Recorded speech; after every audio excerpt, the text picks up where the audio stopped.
On this summer night, let me take a moment to speak to those of you who have lost the most. I have some idea how it feels to lose someone you love. I know that deep black hole that opens up in the middle of your chest and you feel like you're being sucked into it. I know how mean and cruel and unfair life can be sometimes. But I've learned two things. First, your loved one may have left this earth, but they'll never leave your heart. They'll always be with you. You'll always hear them. And second, I found the best way through pain and loss and grief is to find purpose. As God's children, each of us have a purpose in our lives. We have a great purpose as a nation to open the doors of opportunity to all Americans. That's why my economic plan is all about jobs, dignity, respect, and community. Together we can and will rebuild our economy. And when we do, we'll not only build back, we'll build back better. With modern roads, bridges, highways, broadband, ports and airports as a new foundation for economic growth, with pipes that transport clean water to every community, with 5 million new manufacturing and technology jobs so the future is made in America, with a healthcare system that lowers premiums, deductibles, drug prices, by building on the Affordable Care Act he's trying to rip away, with an education system that trains our people for the best jobs of the 21st century. There's not a single thing American workers can't do.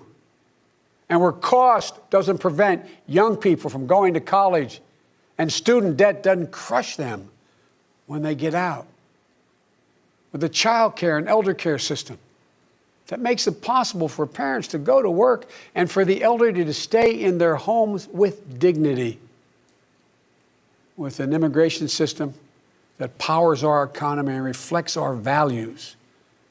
And with newly empowered labor unions. They're the ones that built the middle class. With equal pay for women, with rising wages you can raise a child on, a family on.